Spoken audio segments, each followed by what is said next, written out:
Hello, welcome to my video.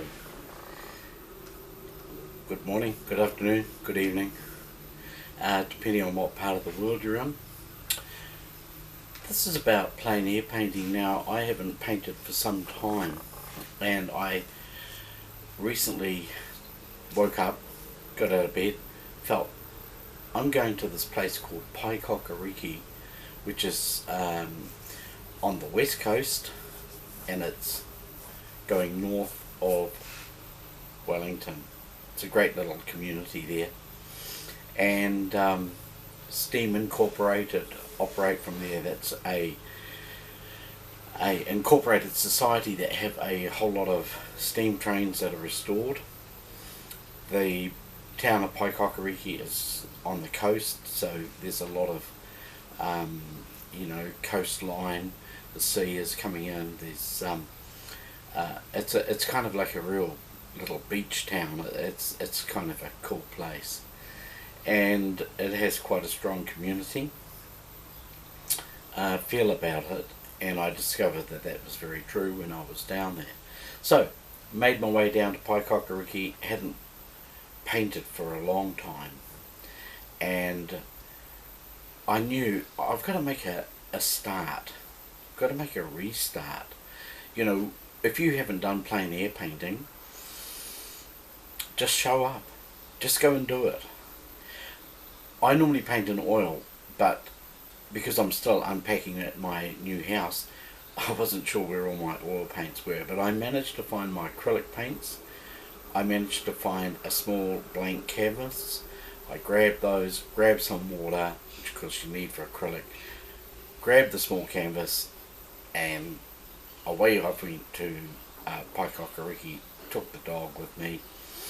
I had to find a place, because I forgot to take my hat, where I could sit on a seat underneath some shade and paint a scene. And because I went down the beach area, but I couldn't find a suitable tree to sit under in a suitable spot. So went back into the town centre, and I found a hall, St. Peter's Hall, which is it was gifted to the community about 12 years ago. It sold for $1 by the local Anglican church. It was very run down evidently, and the community got in, volunteers, and they restored it and made it a really special little hall. The other thing that happened when I was there, because I was pretty much in the centre of Paikokariki in the town, it's only a small centre there with some cafes and so on, a couple of businesses, but there was a lot of interest in what I was doing, and a lot of members of the public or the community came along to have a look at what I was painting. I got a lot of encouragement, made a lot of good contacts, and I found out some interesting things about the hall, because I'm a musician as well. It's a place where a lot of independent musicians go and do a show. It's beautifully set out. The acoustics in there are great. The facilities are just absolutely 100%. And here I was painting this hall. So when we go out and no, Lucy, don't do that. Somebody just turned up next door. Lucy, no, she's a good watchdog. So when we go out to do a painting, Lucy, if you don't be quiet, I won't be able to make my video. Now, be quiet. Dogs. So, when we go out to do a plein air painting, I think we need to have intention. What is your intention when you go out to do a plein air painting? I think you really need to decide and even write it down. No, Lucy, don't you start. No, come back here. Oh. Lucy. She'll be quiet in a minute. So, she's just having her little say. She likes to be on YouTube as well. Lucy. You'll go in the naughty room if you're going to be naughty. Naughty room. Great watchdog.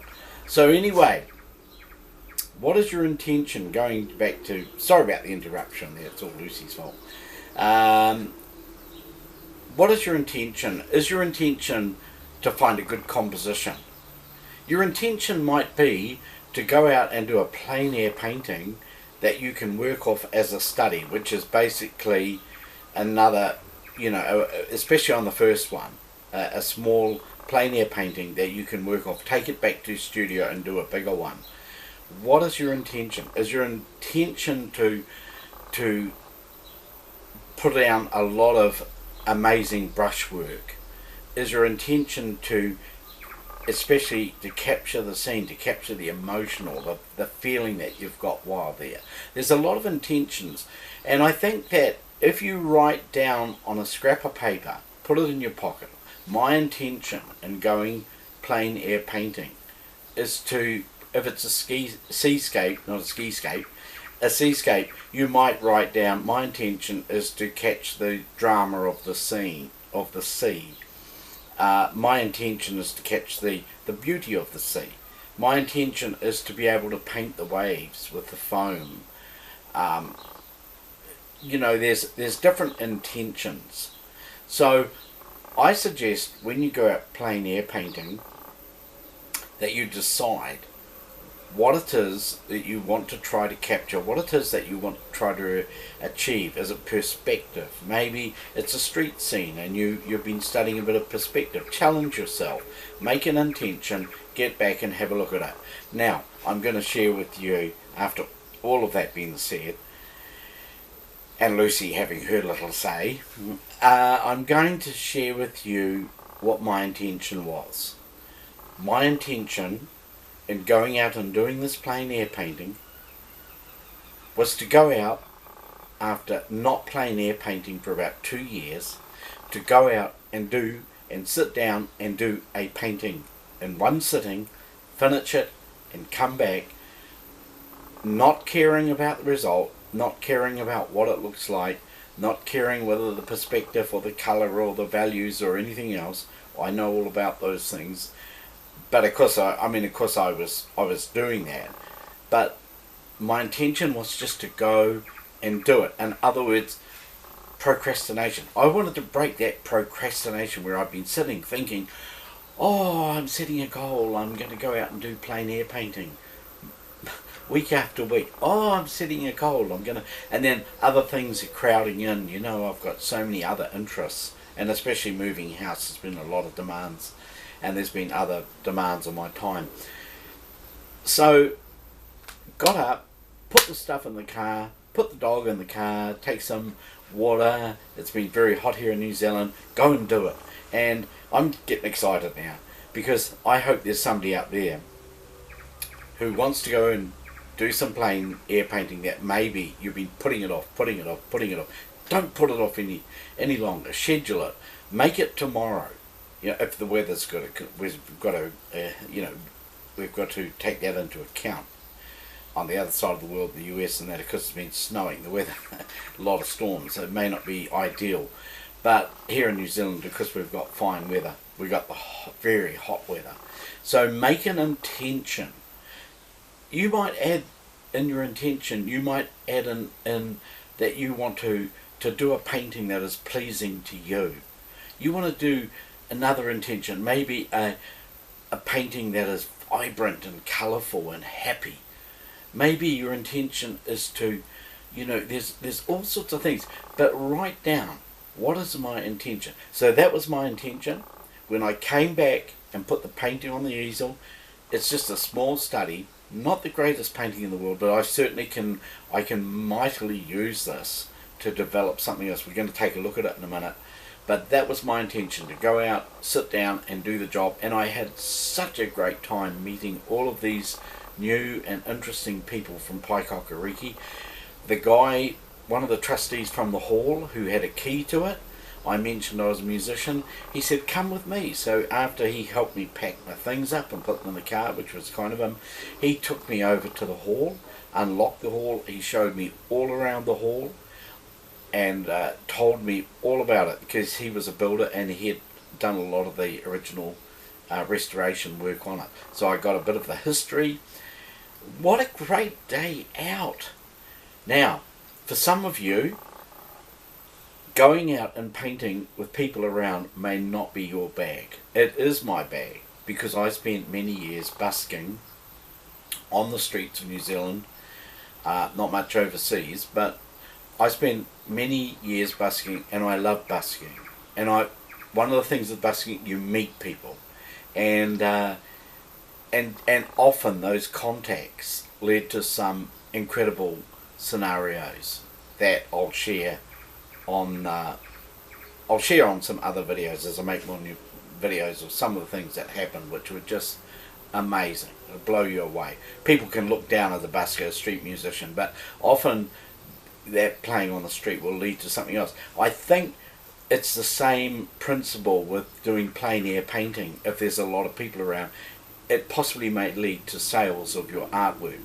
I have not been pushing that issue and trying to sell my artwork to people. I just wanted to go out and paint, and that becomes another intention, another dimension, if you like. So if you are a little bit shy in painting around people, go to a quiet place, go to a beach where there's nobody around, go to some forest or bush, as we call it in New Zealand, or a farm area where there's a road which is not used very much. Set up your gear. You're not going to be too bothered. But you know, something that I have found when I've been out plein air painting is that everybody is so encouraging. I've never ever had anybody come up and say, that looks like a load of beep. I haven't never struck that, never. In fact, in the early stages of painting this painting, in the early stages, it's a bit of a mess, isn't it?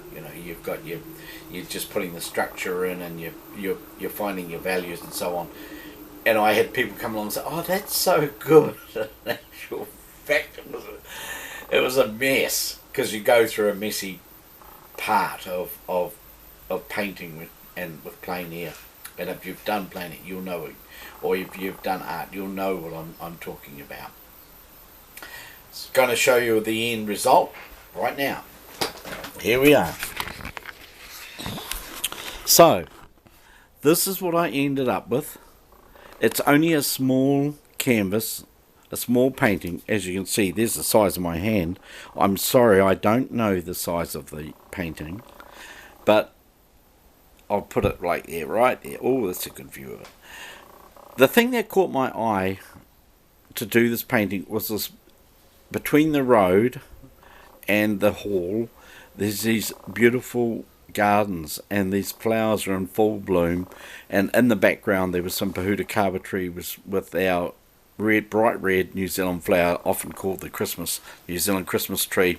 The other thing that I like about this scene is that from where I was sitting, there's a pedestrian crossing here, what we call a pedestrian crossing with the white lines. And in New Zealand, just out of interest, anybody crossing over, and if they're starting from either side, doesn't matter which side you're on, you have to stop for them by law, or you can be fined. So, as motorists, So, the hall looks like, it's like I've cut it off here. I actually haven't. The hall, if the hall would be that big, the auditorium, this section here of the hall is a area which is used as a kitchen. There's an outdoor seating area like a cafe, and there's some beautiful plantings out there that the community have done. Those are the main doors, and it's not actually out of proportion. The only thing is, if I did this again, and I probably will do another 1 or 2 studies of it, and then I will, once I've done a couple more studies, I'll probably do a large painting of it. I pretty well got all the colours accurately right. I only had the primaries, and that's red, blue and yellow, and I had some titanium white. And as you can see, I did not spare the titanium white. There were beautiful white clouds above it and ultramarine blue in the sky. Some parts of the ultramarine I put a little bit of titanium white and mixed it in as well. Do I like this? Well, to be really honest, Yes, I really do. I really love my little painting. I think it's really cool because I've actually already had it up on the wall, and it's it's not the greatest painting in the world. There's quite a few things could be improved. I realise that. But one thing, when I have it up on the wall, I think about the hall. I think about the possibility of doing a show in that hall and playing music in there. I remember the day, how beautiful it was with the clouds. I remember the people that I met, which is very important. The community, the ones that came along and had a chat. And it was such a neat day out. And I had Lucy with me. She sat there in the shade with me, and because she got a lot of attention. So let's have a look. Lucy, what did you think when we went to Paikokariki? Lucy, Lily, she couldn't care less. Lucy, come on. No, Lucy, you're going to sleep. Sorry about that. She's going to sleep. Okay, let's just put this back up here so I can just finish this slightly longer video than I anticipated. If you're still with me, thanks for hanging in there. I do like to share these things. I hope in some small way that perhaps today that you would be inspired. If you're struggling with procrastination, take action. Schedule it. Decide what you're going to do, when you're going to do it, and make a time. And remember that you will reap what you sow. If you are sowing to, and that's what Jesus said, if you're sowing to some area of endeavour in your life, such as that, what I've just showed you, you will reap from it. You'll get a benefit from it. I've got a tremendous benefit from that little painting, because I know that when I go and do the next one, that it's going to be better. The perspective will be better. And so my intention next time will be to go and do it and to make it better, to make it more interesting, more accurate. And I've looked at some photos that I took, and I can see where I can just do something a little bit more with it. And I think when I maybe paint it another 2 times, that on the 3rd time that I will do a larger one of it, and I will capture it exactly how I felt that when I was there, that I would really love to see the scene painted, and it'll be very successful, and it'll be really quite something special. So thanks for bearing with me. And Lucy, who's now gone to sleep because there's no one to bark at and nobody to yelp at. And we'll see you in the next video. God bless. No, hang on. Something I forgot. It's not over. I hope you haven't gone away. I didn't pray. Now, I've decided a lot of things with these videos. If you go to my update video, you'll see the things that I was talking about in making my videos and why I'm doing it this way. I have decided that on each video, at the end of it, I will pray. So I want to pray for you. And if you're struggling with, especially with getting out and doing some plein air, but it's like it's a dream, it's like something that you've wanted to do, you've never done it before, or maybe you've done it before but you're just procrastinating, I want to pray for you. So Father, I do just thank you for artists, because I absolutely know that art can bring incredible joy, happiness, pleasure into the world, and it can be just such a blessing. I know this. And so Lord, I just want to pray for all artists out there today who are procrastinating, who don't feel creative, or they've been down or depressed, or for some reason they've been held back. Maybe it's financial. But Lord, I want to pray for them all, that Lord, that you will help them to get some paint, get some material, even a bit of a cardboard box or something, and get out and just start doing it. Just show up. Even if it's in their backyard, they can do plein air painting, because that's what it is. Plein air painting is painting outside. they can go in their backyard and do a plein air painting undisturbed. So Lord, I pray for them all now in Jesus' name, that procrastination will be broken off their lives and that they will take action. They'll be inspired by this video. In Jesus' name I ask, amen. God bless you.